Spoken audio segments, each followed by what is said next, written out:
د آشنا ټلویزیون په ګډون کومو نورو بهرنیو رسنیو د ملا هیبت الله مرګ تایید کړ. کله مړ شو، چیرته ښخ شو، د دې ټولو پټو حقیقتونو په دې اړه له ټولو پټو حقیقتونو څخه په همدې ویډیو کې خبر شئ. په داسې حال کې چې پر افغانستان باندې د طالبانو تر واکمنۍ 3 میاشتې تیریږي، د دې ډلې مشر ملا هیبت الله اخندزاده تر اوسه په محضر کې نه دی راڅرګند شوی او نه هم د هغه کومه ویډیو خپره شوې ده. د افغانستان د پخواني حکومت یو شمېر مقامات او د لویدیځې نړۍ څېړونکي په دې باور دي چې د دې ډلې مشر څو کاله وړاندې مړ شوی دی. خو بیا د طالبانو د حکومت ویان ذبیح الله مجاهد وایي چې هغه ژوندی دی او ژر به په محضر کې راڅرګند شي. د اکتوبر په میاشت کې داسې راپورونه خپاره شول چې ګواکې د طالبانو مشر د کندهار په ښار کې یوې دیني مدرسې ته ورغلی او هلته یې وینا هم وکړه.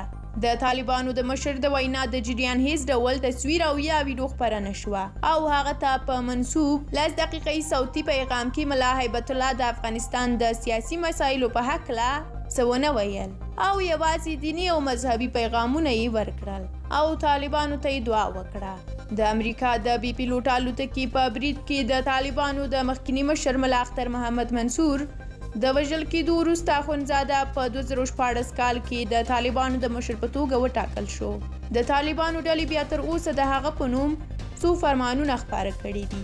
په کندهار کې د حکیمه دارالعلوم مدرسې امنیتي مسؤل شکر الله معصوم د فرانسې خبري اژانس ته ویلي دي چې ملا هیبت الله په داسې حال کې چې مسلح و د خپلو 3 تنو ساتونکو سره مدرسې ته ورغلی و. هغه زیاته کړه چې د کتنې پر وخت هیچا اجازه نه درلودله چې د ټلیفون او یا د غږ د ثبتولو له نورو وسایلو څخه کار واخلي. د دې مدرسې یو شاګرد وویل چې له ډېرې خوشحالۍ څخه یې هیر شول چې د هغه مخ وګوري او په دې خاطر ونه توانېده چې تایید کړي چې هغه واقعا د طالبانو مشر و.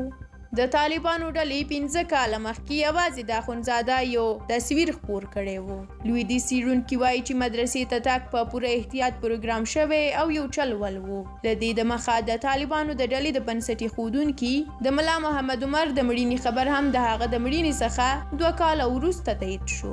د افغانستان پخواني حکومت یو امنیتي مقام د فرانسې خبري اژانس ته وویل چې اخندزاده ژوندی نه دی او د کابل په نیولو کې یې هیڅ ډول رول نه درلود.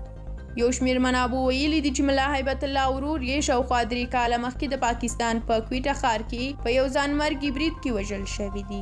فرانس پریس د دغې منبع نوم نه دی اخیستی. څو بهرنیو استخباراتي ادارو هم ورته باور څرګند کړی دی.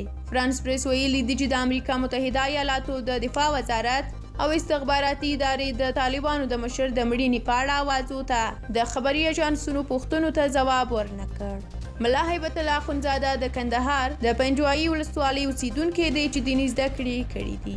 پخواني شوروي اتحاد پر مهال پاکستان ته مهاجر شو او د مولوي محمد یونس خالص د اسلامي حزب په چوکاټ کې د ملا محمد اخوند په جبهه کې وسله مبارزه پیل کړه. هیبت الله اخندزاده همداشان د پاکستان د بلوچستان ایالت په کوچلاک سیمه کې یوه دیني مدرسه رهبري کوله او بیا د کندهار ولایت کې قاضي شو. وروسته بیا تر 2000 کال پورې په ننګرهار ولایت کې د پوځي محکمې رئیس و.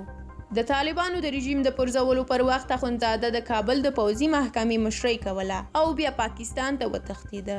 وروسته په کویټه ښار کې پناه واخیستله. فرانس پریس د یوې بلې منابع په حواله هم ویلي دي چې د 2020 کال په ترڅ کې 3 ځلې له هیبت الله سره لیدلي دي. هغه همداشان ویلي دي چې د طالبانو مشر د نوې ټکنالوژۍ څخه استفاده نه کوله او د لیک او ډیجیټل ټلیفونونو له لارې د خپلو کارکوونکو سره خبرې کولې. په سیمه کې یوې امنیتي منبع ویلي دي چې که طالبان اعلان وکړي چې ملا هیبت الله ژوندی نه دی او هغوی د نوي مشر په لټه کې دي، دا کار به د طالبانو ترمنځ د جلاوالي سبب شي او د داعش خراسان ډله به ترې ګټه واخلي. د طالبانو د مشر د ژوند په اړه د ټولو ابهاماتو سره د دې ډلې یو ویان فرانس پریس ته وویل چې هغه په منظمه توګه چارې رهبري کوي او په عام محضر کې راڅرګندېدو ته اړتیا نه لري. له تاسو مننه کوم چې دغه راپور مو تر اخره ولیده. که تاسو د ملا هیبت الله د مړینې په اړه کوم څه ویل غواړئ نو په کومنټ کې ولیکئ. موږ ستاسو نظرونه لولو. تر بلې ویډیو ښه وخت ولرئ. د خدای په امان.